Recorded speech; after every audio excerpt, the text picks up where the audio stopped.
Welcome to Amy's Romance Stories.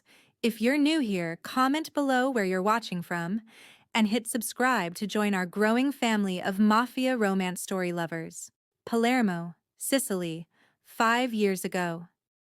The night air smelled of jasmine and gunpowder, though Vesper Lazaro didn't know about the gunpowder yet. She stood in her bedroom, staring at the wedding dress hanging on her closet door. White silk, $1,000 lace, a gown fit for a queen, or in her case, fit for a sacrifice. In 7 days, she would marry Savio Corvino, the most dangerous man in Sicily. And 3 hours ago, she discovered exactly how dangerous he really was. Her hands were still shaking. She could still hear their voices echoing from her father's study, the door she'd found cracked open, the conversation she was never meant to hear. Savio's voice, cold and clinical. Her father's voice, eager and complicit. They were planning a massacre. An entire family, women and children included, burned alive in their homes to send a message about unpaid debts. When Vesper had gasped, when the floorboard had creaked beneath her feet, Savio had appeared in the doorway so fast it was like he'd teleported. His hand had wrapped around her throat, not squeezing, just holding, just reminding her how fragile she was compared to him. He'd smiled. That beautiful, terrible smile that had made her fall in love with him 6 months ago. "You'll forget what you heard, Tesoro," he'd whispered against her lips. "You'll walk down that aisle in 7 days. You'll say I do. And you'll never, ever betray me. Because you're mine. What's mine doesn't get to leave." She'd nodded because his hand was still on her throat, because his eyes were black and empty, because the man she loved had just become a stranger. Now, at midnight, Vesper crept down the stairs of her father's estate. She'd packed nothing, brought nothing. She wore jeans and a dark jacket and carried a fake passport that had cost her every piece of jewelry she owned. The guard at the kitchen exit was Angelo, 60 years old, who'd worked for her family since she was born, who'd taught her to ride a bike, who'd called her Piccola Stella, Little Star. When he saw her, his face crumpled. "You heard?" he said. It wasn't a question. "I heard," she whispered. "Your car's outside. But Vesper, listen to me. The bomb." "What bomb?" He grabbed her shoulders. "They know you heard. Your father. He told Corvino you'd break, that you'd run or talk. Corvino wanted to lock you up until after the wedding.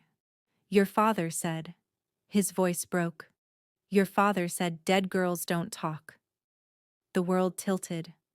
Her father. Her own father.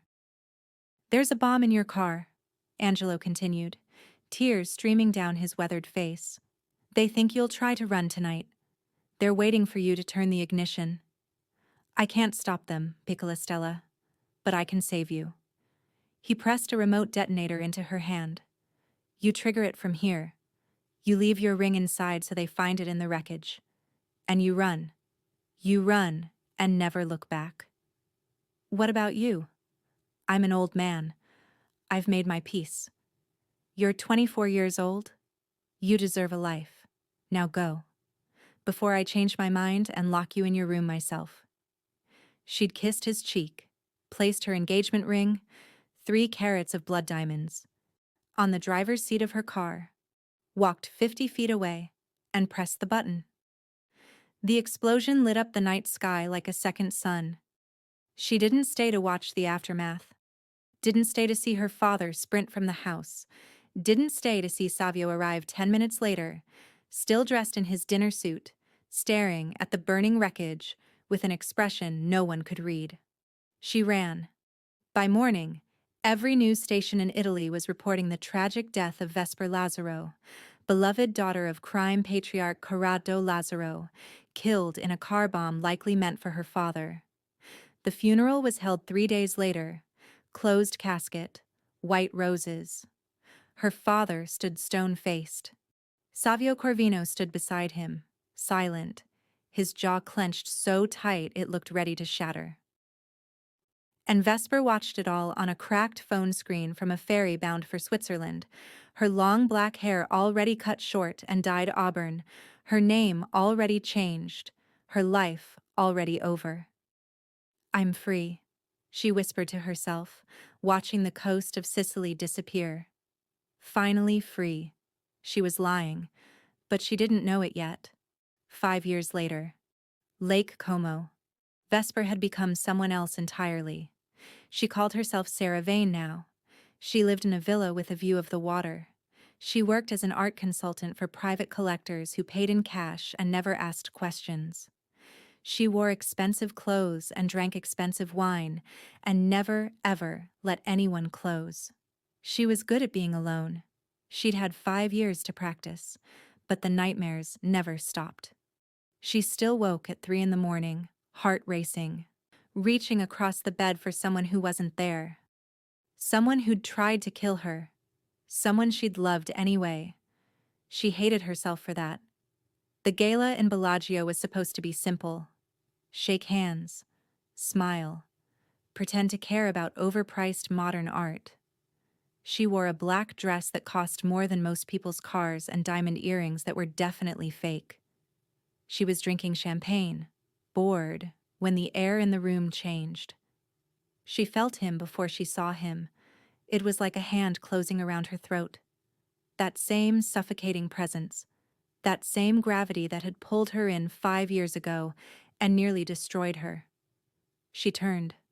Savio Corvino stood 30 feet away, surrounded by men in expensive suits. He looked older, sharper, more powerful. His hair was still black, now touched with silver at the temples. His face was still beautiful in that cruel, carved way that made people nervous. He wore a 3-piece suit that probably cost more than her villa, and he was staring directly at her. Their eyes met across the room. He smiled.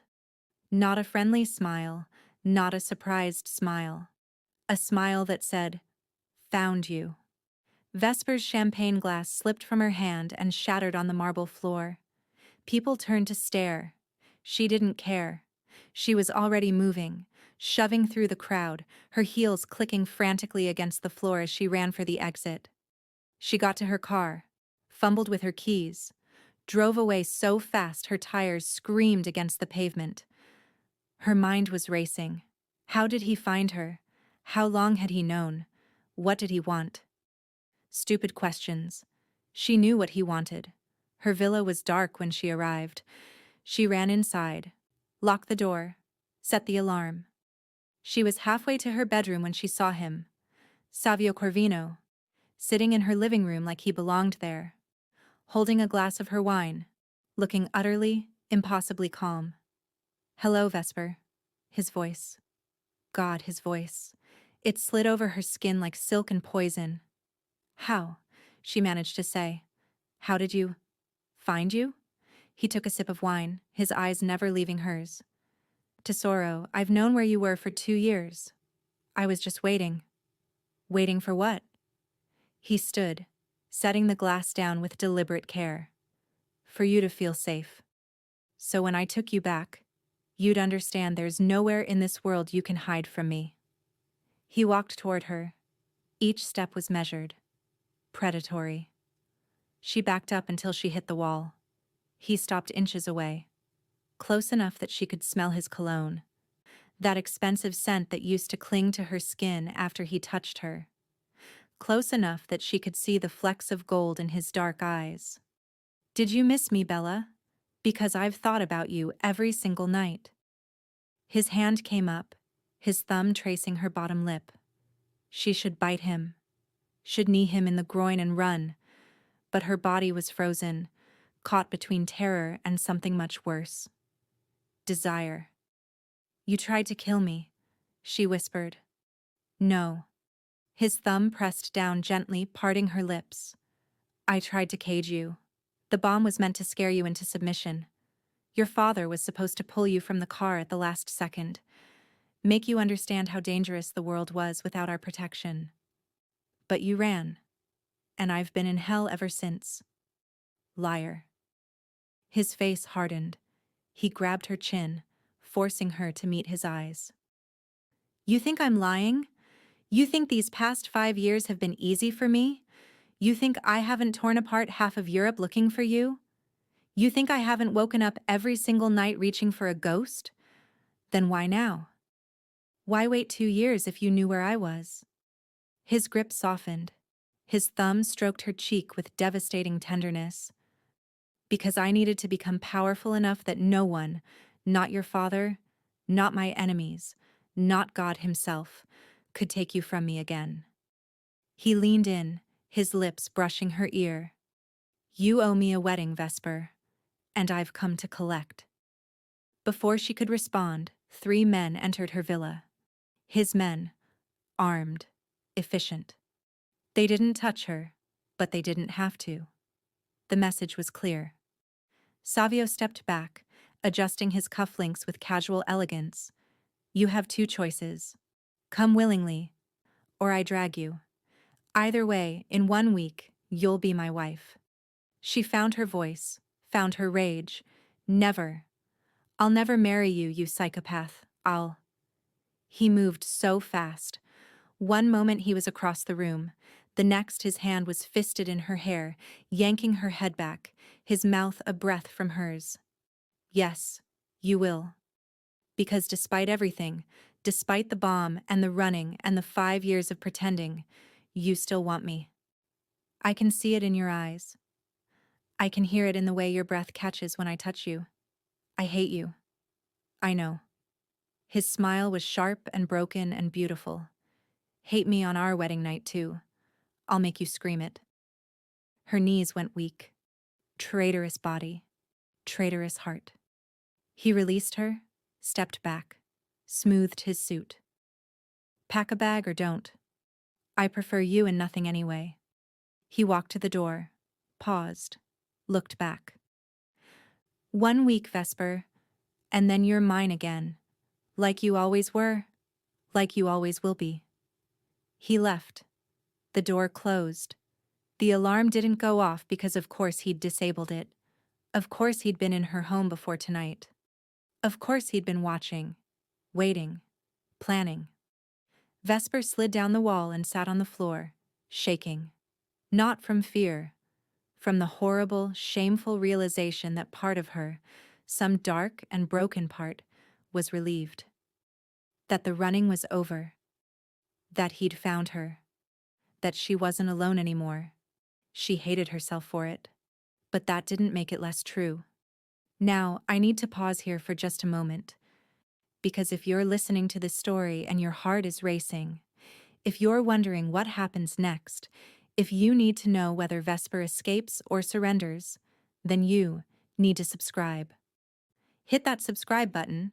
It takes 2 seconds. It costs you nothing.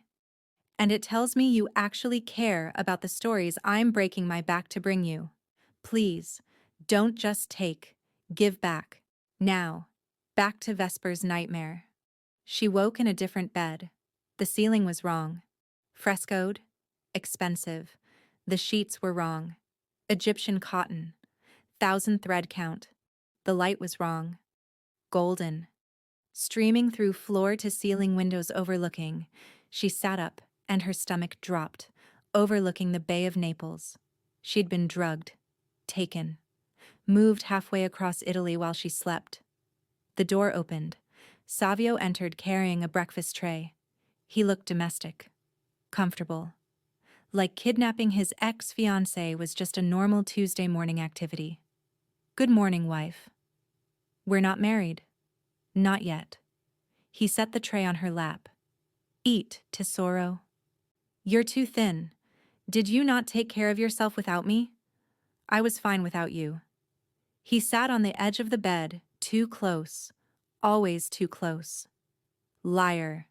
I can see it in your eyes. You haven't slept well in 5 years. Neither have I. His hand rested on the blanket near her knee, not touching.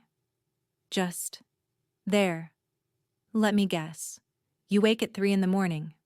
Heart racing, reaching for something that isn't there. She stared at him, furious that he was right, that he knew, that he could still read her like a book she'd tried to burn. You were reaching for me, weren't you? Go to hell. Been there. Spent 5 years there. Didn't care for it. He stood, walked to the closet, pulled out a dress. Black lace. Intricate. Beautiful. Dark. For the wedding. Since you're mourning your freedom. I'll never willingly marry you. He turned.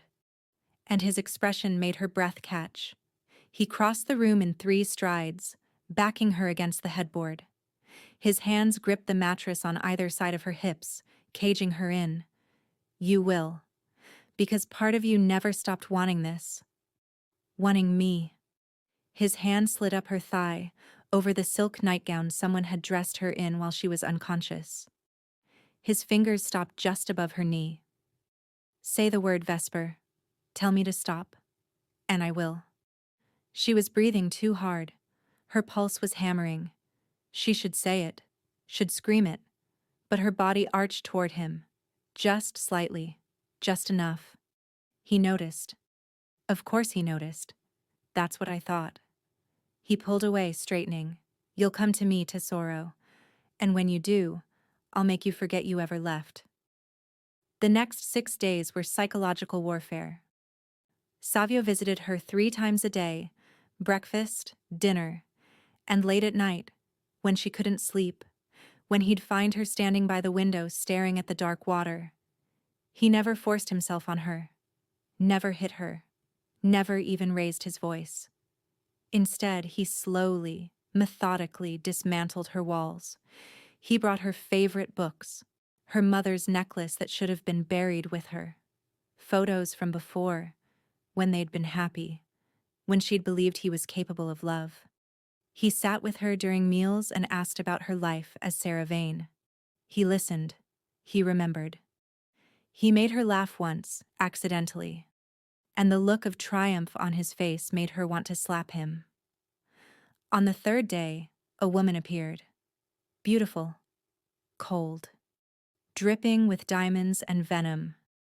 You're the dead girl? Ginevra's smile was sharp.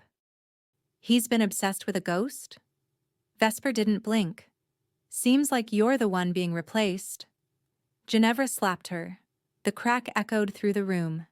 Vesper didn't flinch, just smiled. Is that all you've got? That night, Savio stormed into her room. He grabbed her face gently, turning it to the light, checking for bruises with fingers that trembled slightly. Did she touch you? I handled it. That's not what I asked. His thumb stroked her reddened cheek with such tenderness it made her chest ache. No one touches you. No one but me. Understand? The possessiveness should have terrified her. Instead, heat pooled low in her belly. Dangerous. This was so dangerous. On the 5th day, she tried to escape, picked the lock, made it to the garage, got into a car. Savio was already in the back seat. She screamed. He just smiled. Did you really think I wouldn't know? There are cameras everywhere, Bella. I've been watching you pick that lock for 20 minutes. I was curious how far you'd get. She tried to hit him. He caught her wrist, pulled her into the back seat with him, pinned her beneath him. There she is. My little wildfire. I've missed this.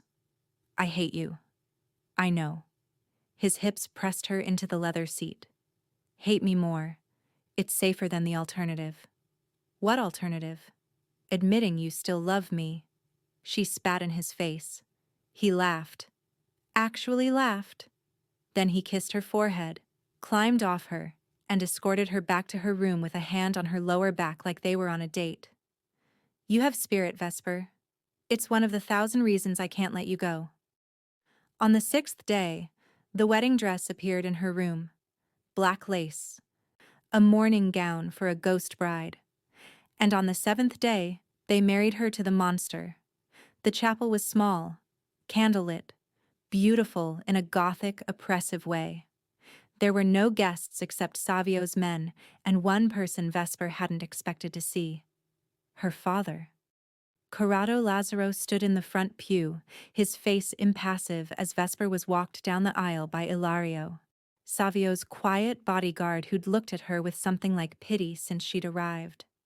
Savio waited at the altar in a black suit. He looked devastating. He looked like a god of the underworld claiming his stolen bride. When she reached him, he took her hand. His thumb stroked her knuckles. "Breathe," he whispered. "You look like you're about to pass out." The priest spoke in Latin. She didn't listen. She was staring at her father, silently begging him to stop this, to save her, to be her father for once in his miserable life. Corrado looked away. The priest asked if she took Savio as her husband. The chapel was silent. Savio's hand tightened on hers. Not painfully. Just there. Present. Real. She opened her mouth. Closed it. Opened it again. She started. The door burst open. For one wild moment, Vesper thought it was a rescue. Police. Interpol. Someone. It was just a late guest. The door closed. The moment passed. She looked at Savio. Really looked at him. Saw the desperation hidden beneath the control. Saw the fear that she'd say no. Saw the broken man beneath the monster. "I do," she whispered. His exhale was shaky. His smile was real. The priest pronounced them married. Savio kissed her, and it wasn't performative or possessive. It was grateful. Reverent. She didn't kiss him back. But she didn't pull away. After the ceremony, Vesper found her father in the hallway. She grabbed his arm. "Why? Why didn't you help me?" Corrado looked at her with eyes as cold as winter. "The bomb was my idea, Vesper. You were going to ruin the alliance. Savio wanted to lock you up. I told him to kill you. Be grateful he didn't listen." The world stopped. Her own father. Her own blood. She couldn't breathe. "You wanted me dead? You chose wrong. You always chose wrong. Soft. Weak. Like your mother." He walked away. Vesper stood in the empty hallway, her wedding dress suddenly too tight, her lungs suddenly empty, her world suddenly shattered. She didn't hear Savio approach, didn't realize he was there until his arms wrapped around her from behind, pulling her against his chest. "I told you," he murmured into her hair. "I'm all you have now, but I'll be enough. I'll be everything." She should pull away, should scream, should fight. But she was so tired of fighting, so tired of being alone, so tired of pretending she was fine when she'd been broken since the night she'd triggered that bomb. So she turned in his arms and buried her face in his chest and cried. And Savio held her, just held her, his hand stroking her hair, his voice murmuring soft words in Italian, his heart beating steady and strong beneath her cheek. And for the first time in 5 years, Vesper Lazaro felt something other than fear. She felt belonged to, even if belonging meant being owned by a monster, even if love looked like a cage, even if freedom was just another word for alone. That night was their wedding night. Vesper stood by the window in the bridal suite, still wearing the black lace dress, staring at the lights of Naples below. She'd cried herself empty. Now she just felt hollow. The door opened. Savio entered, loosening his tie. He'd removed his jacket, rolled up his sleeves. He looked at her for a long moment, then walked to the bar and poured 2 glasses of whiskey. He brought one to her. She took it. Their fingers brushed. "I won't touch you tonight," he said quietly. "Not until you ask me to. Then you'll wait forever." He stood behind her, close enough that she could feel his body heat, not close enough to trap her. "Will I? Then why is your pulse racing? Why are you trembling?" His fingers ghosted along her bare shoulder where the lace had slipped. "You want me, Vesper. You hate that you do, but you want me. And when you finally admit it, I'm going to worship every inch of you until you forget what freedom ever felt like." He kissed her shoulder, just once, barely a touch. Then he left. Vesper stood there for 20 minutes, her skin burning where his lips had been, her body aching for something she refused to name. She didn't sleep that night. Neither did he. She could hear him in the next room, pacing, restless, wanting. The next morning, she made a decision. If she was trapped in this life, if her father had betrayed her, if there was truly no escape, then she would stop fighting. She would get close to Savio, learn his weaknesses, find the cracks in his empire, and when the moment came, she would destroy him. That was the plan. The plan lasted exactly 6 days before it fell apart. Because getting close to Savio Corvino meant remembering why she'd fallen in love with him in the first place, and that was far more dangerous than any bomb. It started small. She began joining him for breakfast instead of eating alone in her room. He'd look up from his newspaper, surprised, and gesture to the chair across from him. To what do I owe this pleasure? I got bored of my own company. A lie. But he smiled anyway, like she'd given him a gift. They talked. Actually talked. About art, because he remembered she loved it. About books, because he'd read the same ones. About Sicily, carefully avoiding the minefield of their shared past. He made her laugh twice. She hated herself for it both times. On the third day of her new strategy, she wore a dress he'd left in her closet. Deep green. It fit perfectly because of course he knew her measurements. Of course he'd been paying attention.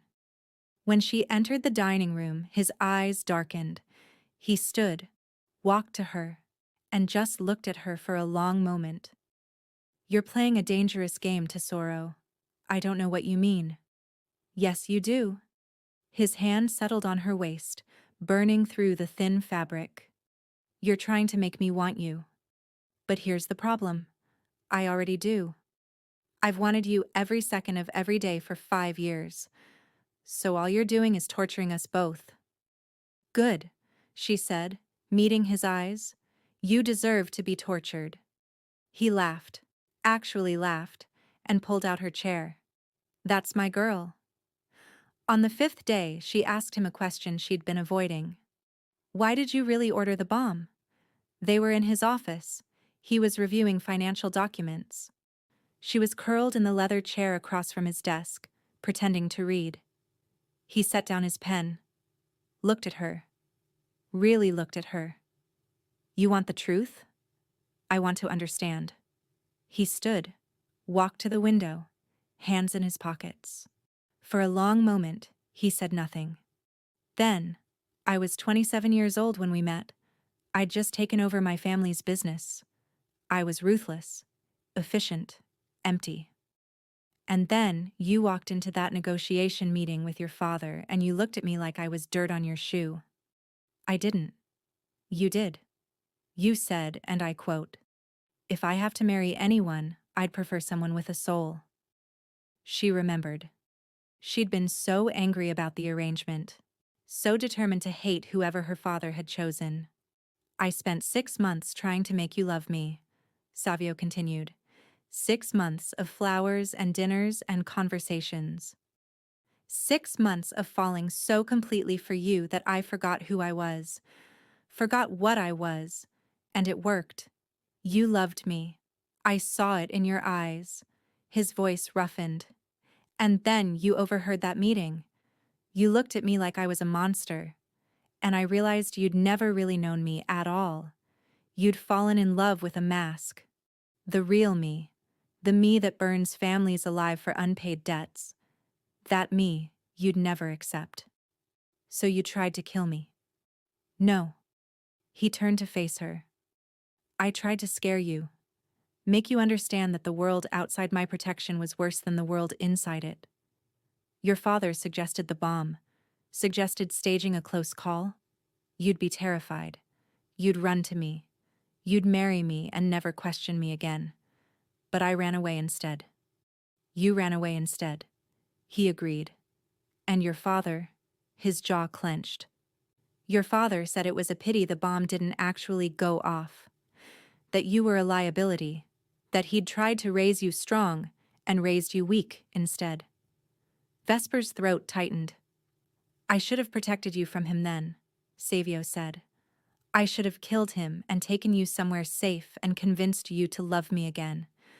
But I was young and stupid, and I thought, she's dead. I'm free. I can go back to being the monster without guilt. He crossed the room, knelt in front of her chair. Except I wasn't free. I was in hell. Every woman I looked at wasn't you. Every morning I woke up reaching for you. Every night I dreamed of you burning. For 5 years, Vesper. 5 years of slowly going insane. Why are you telling me this? Because you asked for the truth.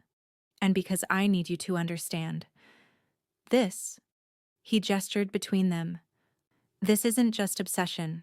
It's not just possession. I love you. I've always loved you.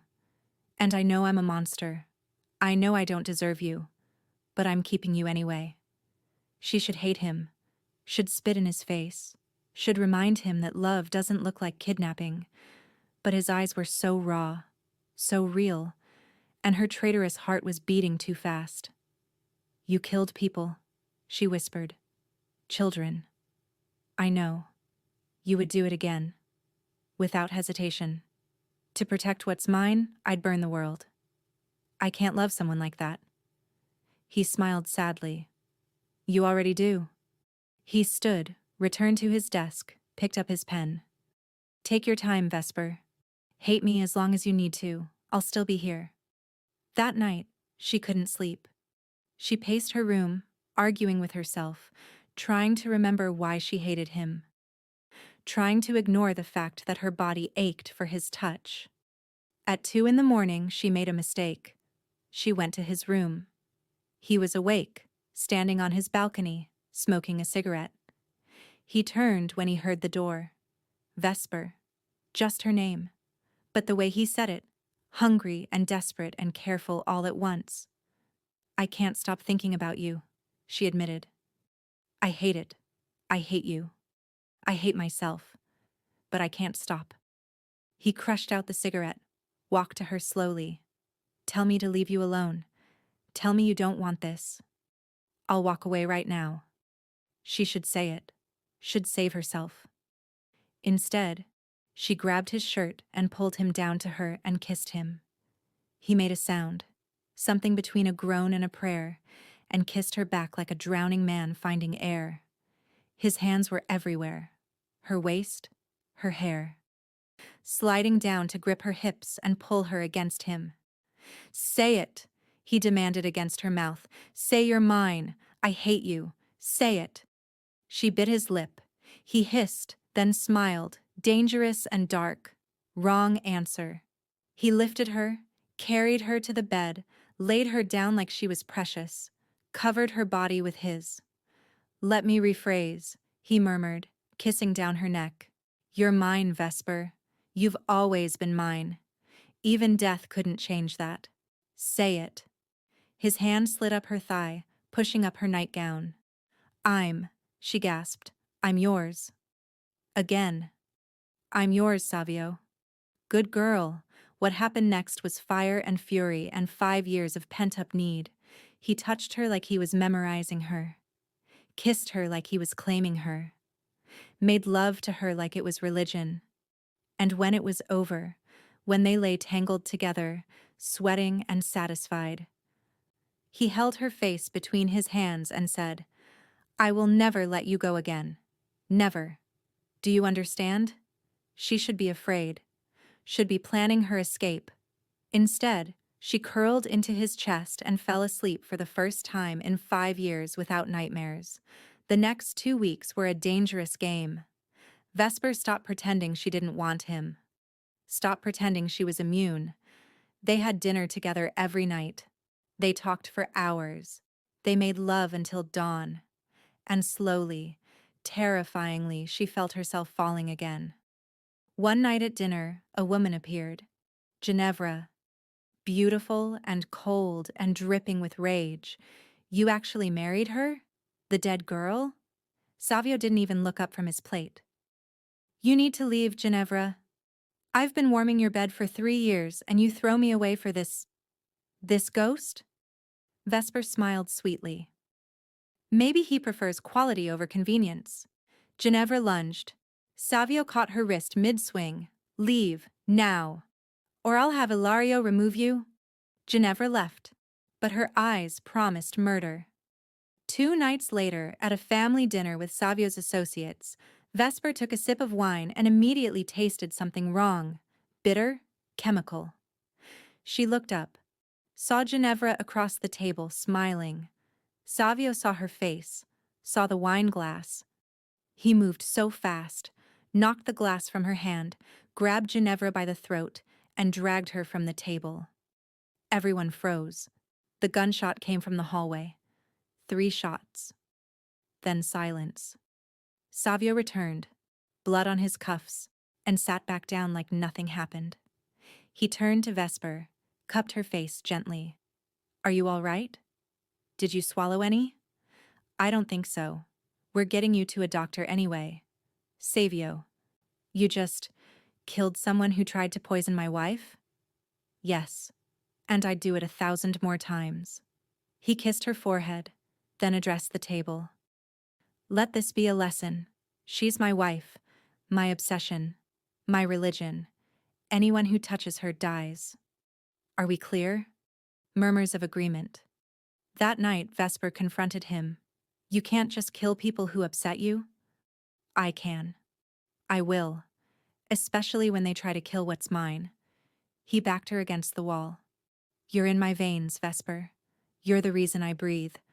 And if anyone tries to take you from me again, I'll burn the entire world to ash. You're insane. Yes.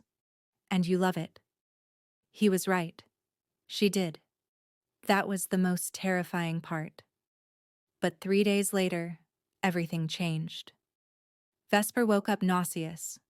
She barely made it to the bathroom before she was sick. It happened again the next morning, and the next. On the 4th morning, Savio found her on the bathroom floor. How long has this been happening? 3 days. His eyes flickered with something. Understanding. Hope. Fear. Come with me. He took her to a private doctor. 1 hour later, she had her answer. She was 10 weeks pregnant. Vesper sat in the car on the drive back to the estate, numb, pregnant, with Savio's child, trapped forever. He didn't speak, just held her hand, his thumb stroking her knuckles. When they arrived home, he led her to a part of the house she'd never seen, a locked wing. He opened the door. Inside was a nursery, pale yellow walls, a crib, toys, children's books, and photographs. Dozens of them.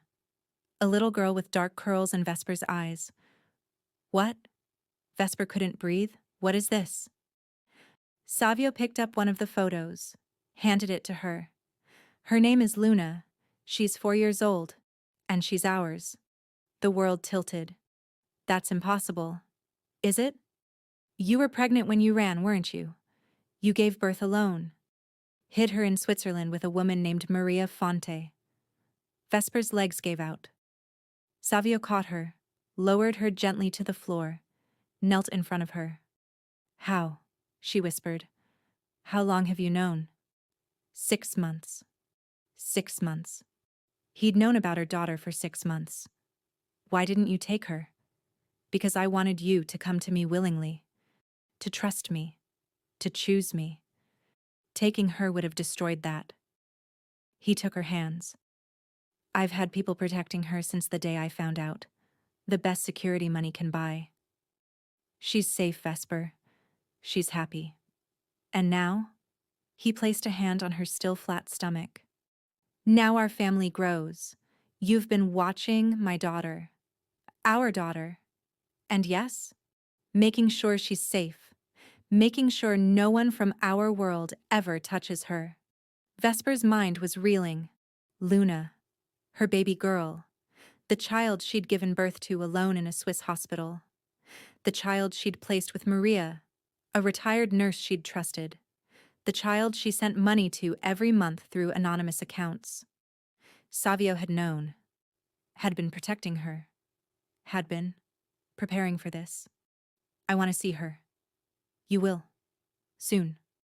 But first, there's something you need to understand. He stood, helped her up, led her to sit on the rocking chair. I'm bringing Luna home, Vesper. Here, where I can protect both of you. Where we can be a family. A family. With a crime lord. Raising children in a world of violence. What kind of life is that? The only one I can give you. But I swear to you, on everything I am, they will never be hurt, never be used, never be afraid. How can you promise that? Because I will kill anyone who tries. I will destroy entire bloodlines. I will salt the earth where my enemies stand. For you, for them, for us. He knelt again, his hands on her knees. I love you, Vesper. I've loved you since the moment you told me to go to hell at our first meeting. I've loved you through death, through madness, and I'll love you until my last breath. You tried to kill me. The worst mistake of my life. One I'll spend eternity making up for. He kissed her, soft and desperate. Stay with me. Not because you have to, because you want to. Choose me, Tesoro. Choose us. And here's where I need to interrupt for just a second, because if you've listened this far, if you're invested in whether Vesper chooses love or freedom, if you're dying to know what happens to Luna, then I need you to do something for me. Subscribe right now, because creating these stories, crafting every twist, every emotion, every word, it takes hours of my life that I will never get back. And if you're here, consuming this, feeling these feelings, experiencing this journey, and you can't even click a button to support me, then honestly, what are we doing here? I'm pouring my heart into this. The least you can do is click subscribe. It's free. It takes 1 second. And it means everything. So please, subscribe. Now, back to the story. Vesper looked at Savio, at the man who'd tried to kill her, who'd hunted her, who'd forced her into marriage, the man who'd protected her daughter, who'd waited years to bring her home, who looked at her like she was his entire world. She opened her mouth to answer. Gunfire exploded through the house. Savio shoved her to the floor, covered her body with his, shouting, running, more gunshots. Ilario burst through the door. It's Lazaro. He's brought an army. He's staging a coup. Her father. Savio looked down at Vesper. Stay here. Lock the door. Don't open it for anyone but me. He started to leave. She grabbed his arm. Wait. He turned. She stood, walked to a cabinet, opened it. Inside, a gun. She picked it up, checked the chamber like he'd taught her years ago. I'm not hiding. Vesper, no. She's my daughter too. This is my family too. I'm fighting. Something blazed in his eyes. Pride, love, fear. Stay behind me. Don't take risks. If I tell you to run, you run. If you tell me to run, I'll shoot you myself for being an idiot. He smiled, sharp and fierce, then kissed her hard. God, I love you. They ran together into the chaos. The estate was a war zone. Corrado had brought 50 men. They wanted Savio dead. Wanted to take over his empire. Wanted to eliminate the daughter he considered a traitor. Vesper fought beside Savio. She'd forgotten how good she was with a gun. Her father had trained her, ironically, for exactly this. They moved through the estate like a unit. Savio shooting, Vesper covering, Ilario and the other loyalists pushing back the attack.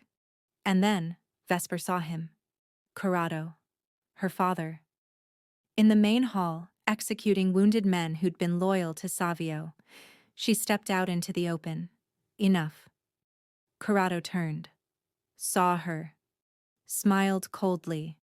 There's my disappointing daughter. Come to die properly this time? Come to stop you. With what? Sentiment? You're weak, Vesper. You always have been. Savio appeared beside her, bleeding from a cut on his temple but alive, dangerous.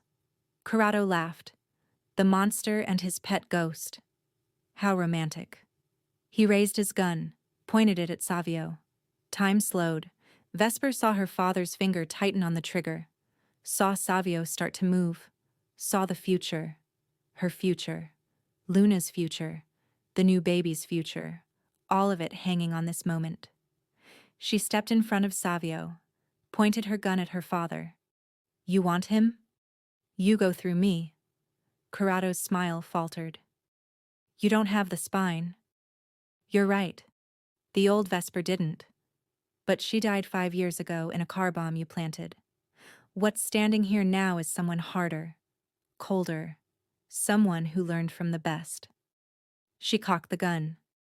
I'm not your daughter anymore. I'm his wife, the mother of his children. And if you take one more step, I'll put a bullet between your eyes. You're bluffing. Try me.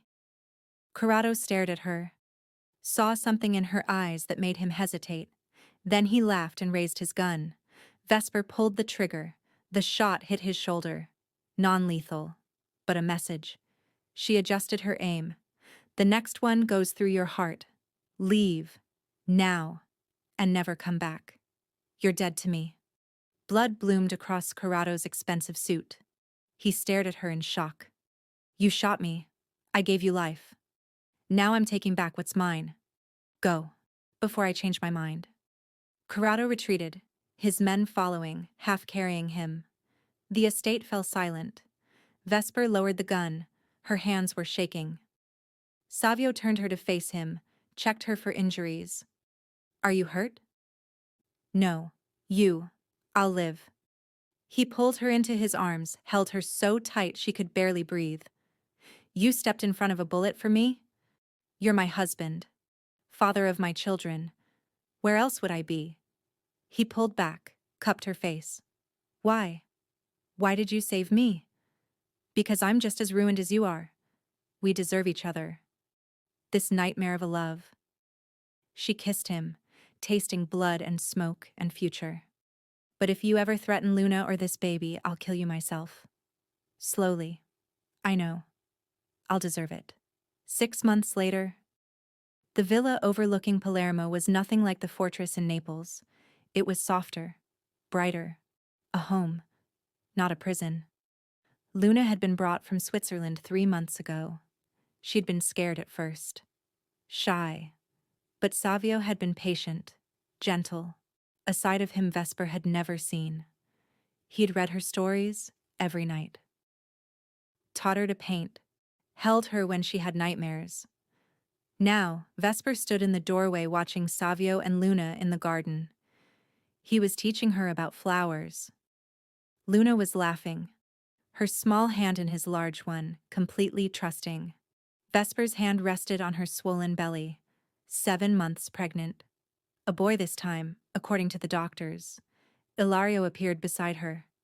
You're happy. It wasn't a question. I shouldn't be. This life, it's violent, dangerous, wrong. But it's mine. I chose it.